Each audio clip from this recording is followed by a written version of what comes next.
In August of 1955, a 14-year-old boy boarded a train from Chicago to Mississippi. He carried nothing but his suitcase, his smile, and the innocent excitement of a summer vacation. But within just a few weeks, that boy, Emmett Till, would never return home. His brutal death would shake America to its core, and his mother's courage would ignite a movement that changed the world. This is not just the story of Emmett Till. It's the story of how one child's tragedy forced a nation to confront its darkest truths. Stay with me, because what happened next sparked the civil rights movement as we know it. Emmett Lewis Till was born in Chicago in 1941. He was a city boy, playful, funny, and known for his bright smile. Friends and family called him Bobo. He grew up in a working-class black neighborhood, raised by his mother, Mamie Till-Mobley. His father, Lewis Till, was absent after serving in the military overseas, leaving Mamie to raise Emmett alone. Mamie worked hard to give her son a better life. She described Emmett as full of energy, a joker who loved pulling pranks, dressing sharp, and making people laugh. But beneath that joy, Mamie knew something Emmett didn't fully understand. Chicago was different from Mississippi. In Chicago, segregation existed. But in Mississippi, racism was law, custom, and violence. And for a black boy who was playful and talkative, those differences could be deadly. In August 1955, Mamie reluctantly allowed Emmett to visit family in Money, Mississippi. She warned him sternly, "Be careful. Don't look at white people the wrong way. Don't talk back. Be polite." Emmett promised he would. On August 21st, Emmett boarded a train, smiling, with a brand new watch on his wrist. He was heading into the heart of the Jim Crow South, a place he had never truly known. Mississippi in 1955 was a powder keg. White supremacy ruled. Black people could be beaten, jailed, or killed for the smallest perceived disrespect. And yet, Emmett didn't seem afraid. He was just 14. To him, it was just a summer adventure. On August 24th, just 4 days into his visit, Emmett and some cousins went to Bryant's Grocery and Meat Market, a small store owned by a white couple, Roy and Carolyn Bryant. What happened inside is still debated. Some say Emmett whistled at Carolyn Bryant. Others say he said something playful. Carolyn herself gave multiple conflicting accounts, changing her story over the years. But one thing is certain.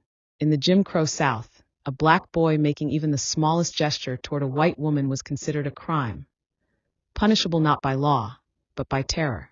When word got back to Roy Bryant, Carolyn's husband, and his half-brother J.W. Millam, their pride and white supremacist beliefs demanded one thing: revenge. On the night of August 28th, around 2:30 a.m., Roy Bryant and J.W. Millam drove to Emmett's great-uncle's home. They barged inside with guns, demanding for the boy who did the talking. They dragged Emmett from his bed, ignoring his uncle's pleas. Emmett was still wearing his pajamas. That was the last time his family saw him alive. What happened next was unspeakable. For hours, Emmett was beaten, tortured, and mutilated. His body was unrecognizable. Finally, Millam and Bryant shot him in the head, tied a cotton gin fan around his neck with barbed wire, and dumped him into the Tallahatchie River. 3 days later, a boy fishing along the Tallahatchie River saw feet sticking out of the water. It was Emmett. His body was so disfigured that only the ring on his finger, a gift from his late father, proved his identity. News spread quickly, and Emmett's mother, Mamie, received the devastating call. Her only son was gone. But what Mamie did next turned tragedy into history.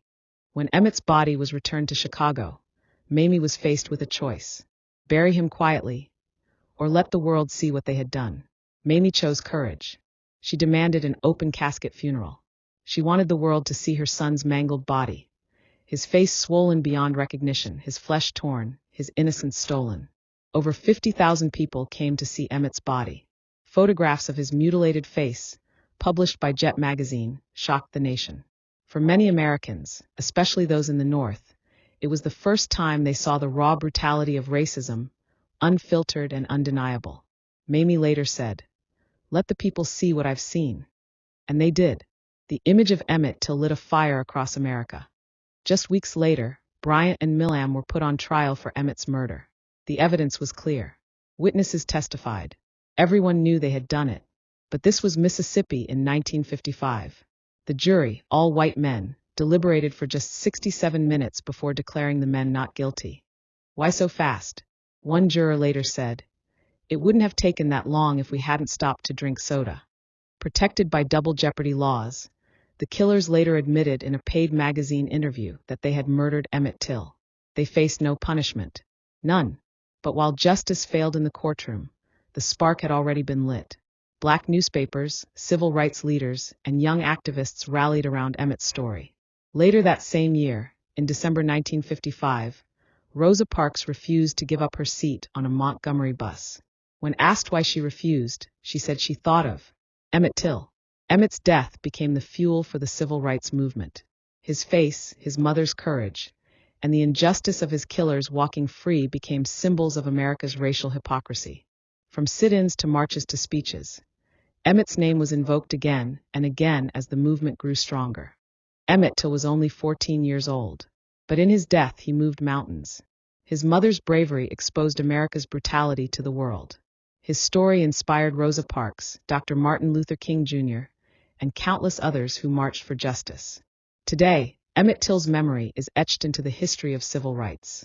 In 2022, President Biden signed the Emmett Till Anti-Lynching Act, making lynching a federal hate crime. And in 2023, a national monument was dedicated to Emmett and Mamie Till. The boy they tried to silence instead became a voice for millions. This is why we remember Emmett Till. Because his story isn't just history, it's a reminder. A reminder that even the smallest spark can ignite a movement that changes the world. If this story inspired you, make sure to like, share, and subscribe for more hidden Black legacies.